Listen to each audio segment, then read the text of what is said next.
Hey, speaking of interviews here, too, I want to play another clip for you of Illinois Governor J.B. Pritzker talking to MSNBC's Nicole Wallace. Have a look at this. I haven't suggested that Donald Trump is Hitler. I wouldn't say. I don't think any Democrat has. I actually, and I think it's a smear that they project back on to critics.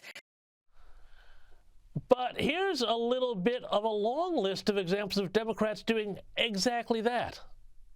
From John Kelly's words that Donald Trump is someone who, I quote, certainly falls into the general definition of fascist. Where one side stands for freedom while the other meets the textbook definition of fascism, namely a far-right dictatorial regime like Hitler's Germany. Just to be clear, when you said we do agree, President Biden believes that Donald Trump is a fascist. I mean, yes. In the early days of the Nazi regime, they started slowly but surely taking away people's rights. And what we're seeing now is the very same thing. John, are the Democrats really going to run on calling half the country Nazis again? You know, 25 years ago, when the internet was a baby, there was a professor named Godwin who said, the person who loses the argument is the one who brings up Hitler first in the argument. And that's what Democrats have done.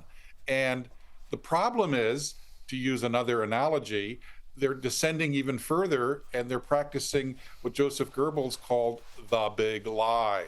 And you can get away with that before the internet, but as you can see, it was very easy for your producers and you to literally refute them within seconds on the air.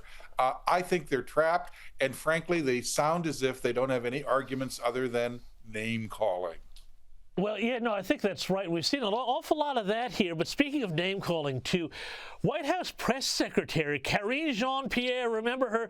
She has been out with her own tell-all memoir about her time with President Biden. But have a look at her response to a perfectly direct question from, of all places, MSNBC. Do you have any regrets at all for anything that you said while you were speaking on behalf of this administration?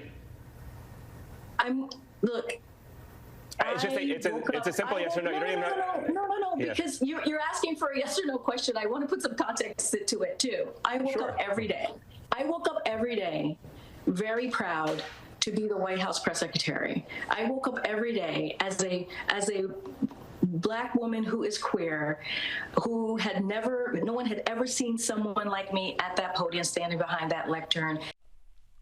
Well, you got to love the identity politics hit there. But the fascinating thing about this book tour, which seems to be going even worse than Kamala Harris's, is that she's actually saying some of the stuff that should be unsaid about Joe Biden. How is this all going for her now that she seems to be being discarded by the Democrats? Every Democrat I know who watches Karine Jean-Pierre interview immediately does this. And it's a complete train wreck. I mean, you could walk through her deepest thoughts and not get your ankles wet.